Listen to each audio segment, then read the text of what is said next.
గుంటూరులో ఒక ప్రముఖ ఆసుపత్రిలో సత్తెనపల్లి నియోజకవర్గం రాజుపాలెం మండలం పెదనెమిలిపురి గ్రామానికి చెందినటువంటి గుత్తా లక్ష్మీనారాయణ అనే వ్యక్తి పోలీసుల హెరాస్మెంట్ తట్టుకోలేక ఆత్మహత్యా ప్రయత్నం చేయటం, ఆ తర్వాత పిడుగురాళ్ళలో ఆయనకి ప్రాథమిక వైద్యాన్ని చేసి గుంటూరు తరలించడం మీ అందరికీ తెలిసినటువంటి అంశమే.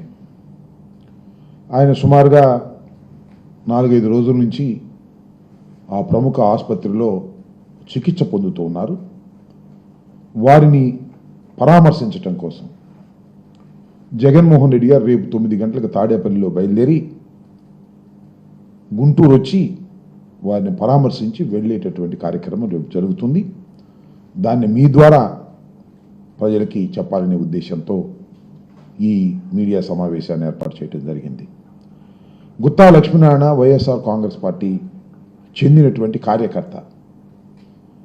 అతన్ని ఒక సివిల్ మ్యాటర్లో పోలీసులు పిలిచి గత 6 మాసాల నుంచి ఆయన వేధిస్తున్నారు.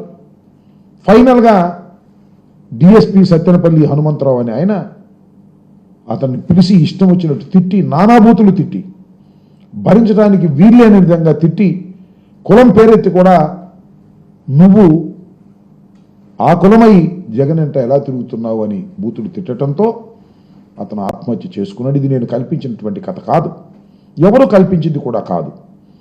ఒక్కసారి గుత్తా లక్ష్మీనారాయణ గారు మందు తాగిన తర్వాత ఆయన చేసినట్టు సెల్ఫీ వీడియోలు మీరందరూ వీక్షించే ఉంటారు, చూసే ఉంటారు. దాని ప్రకారం అర్థమైనటువంటి అంశం, ఇలాంటి దుర్ఘటన పోలీసు వ్యవస్థ ఎంతగా బరి తెగించి తెలుగుదేశం పార్టీకి అండగా ఉంటుందో, తెలుగుదేశం పార్టీ చెప్పినట్టుగా ఎలా నడుస్తుందో ఇది ఒక ఉదాహరణ. ఇంకా చాలా ఉదాహరణలు ఉన్నాయి. వీటిని పురస్కరించుకొని పైగా ఇంకో మాట, నన్ను చనిపోతూ అబద్ధవాడను, నేను చనిపోవడానికి సిద్ధంగా ఉన్నాను, అందుకే మందు తాగాను అన్నా, జగన్ అన్నా నువ్వు వచ్చి నన్ను పరామర్శించి వెళ్ళాలి, చనిపోయిన తర్వాత నా శవాన్ని తాకి వెళ్ళాలి అనేటువంటి భావనతో ఆయన వీడియోలు చేశారు. కాబట్టి రేపు జగన్మోహన్ రెడ్డి గారు బయలుదేరి ఆ ప్రముఖ ఆసుపత్రికి వచ్చి వారిని, వారి కుటుంబ సభ్యుల్ని, ఇంతవరకు క్షేమంగానే ఉన్నారు, క్షేమంగా ఉండాలని కూడా మేము కోరుకుంటున్నాం. ఆయన కోలుకోవాలని ఆశిస్తున్నాం. పూర్తి ఆయురారోగ్యాలతో ఆయన ఆసుపత్రి నుంచి బయటికి రావాలనేటువంటి భావనతో వైఎస్ఆర్ కాంగ్రెస్ పార్టీ ఉంది. ఇది ప్రాథమికమైనటువంటి బాధ్యతగా వైఎస్ఆర్ కాంగ్రెస్ పార్టీ భావించింది. అంతకుముందు మేము వెళ్ళి పలకరించాం. ఇప్పుడు జగన్మోహన్ రెడ్డి గారు స్వయాన వచ్చి వారిని పరామర్శించి వెళ్ళబోతున్నారు. అది రేపు జరగబోతుందనే విషయాన్ని మీ ద్వారా, మీడియా ద్వారా గుంటూరు ప్రజానీకానికి, రాష్ట్ర ప్రజానీకానికి తెలియపరచనున్నాను. జగన్ పర్యటన చూస్తే మొన్న తెనాలి పర్యటన కావచ్చు, ఈరోజు పొదిలి పర్యటన, ఉద్రిక్త పరిస్థితులు జరుగుతున్నది, అసలు ఎలా చూడవచ్చు సార్? ఇది చాలా దురదృష్టకరమైనటువంటి అంశం.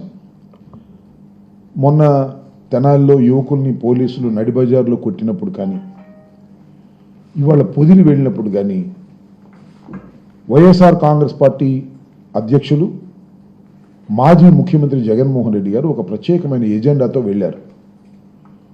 పొదిలి ఎందుకు ఇవాళ? రైతులకు గిట్టుబాటు ధర లేదు. ముఖ్యంగా పొగాకు రైతులు బజార్ను పడిపోయారు. ప్రభుత్వం ఏ విధమైన సపోర్టు చేయటం లేదు కూడా. దాన్ని దృష్టిలో పెట్టుకొని మిర్చి, టొబాకో, పత్తి, ఏది చూసినా, ధాన్యం, దేది చూసినా ఇవాళ గిట్టుబాటు ధర లేక రైతు అన్యాయమైపోయినటువంటి దుస్థితి.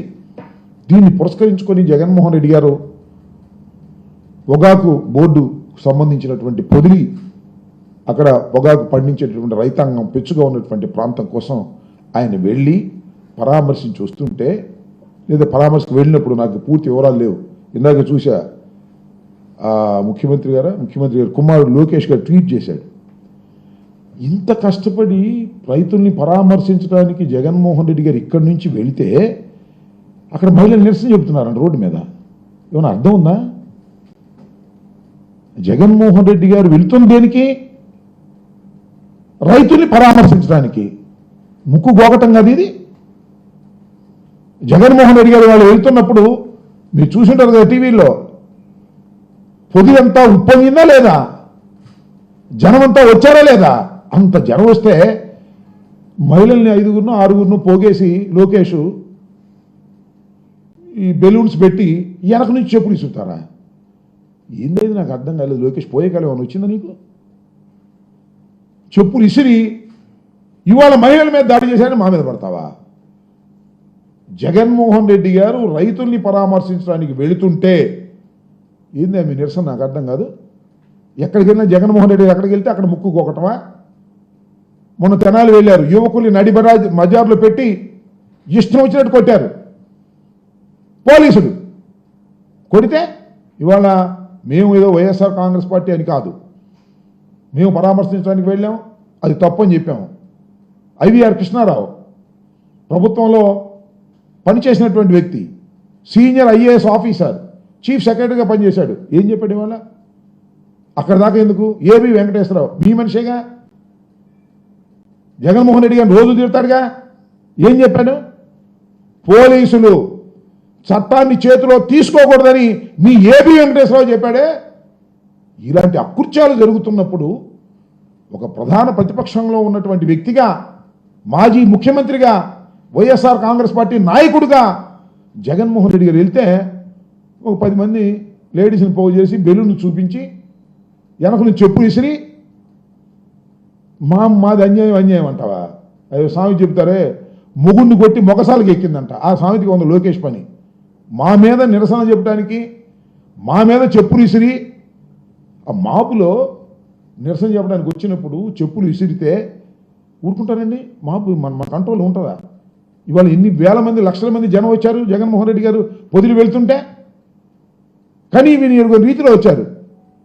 మీ పోలీసులు మీ చేతిలో ఉన్నారని, ప్రభుత్వం మీ చేతిలో ఉందని లోకేష్ ఆర్గనైజ్ చేసి చెప్పులు వేసే కార్యక్రమం, నల్ల బెలూన్లు పెట్టే కార్యక్రమం, ఒక జన ప్రవాహం వెళ్తూ ఉంటే లేడీస్ని అడ్డం పెట్టుకు రాజకీయం చేసే దౌర్భాగ్యమైన పరిస్థితికి ఇవాళ నారా చంద్రబాబు నాయుడు గారి కుమారుడు లోకేష్ దిగజారిపోయాడు.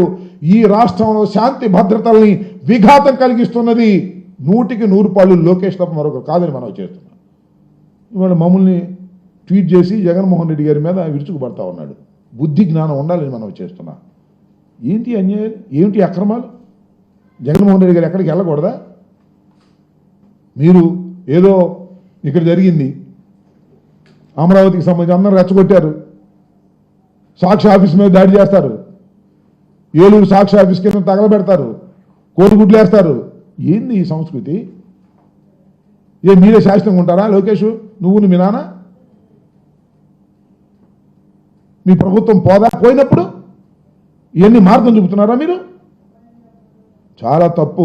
పొదిలి వ్యవహారంలో ఖచ్చితంగా నారా లోకేషే మానిటర్ చేశాడు, నారా లోకేషే వారి చేత చెప్పులు వేయించాడు.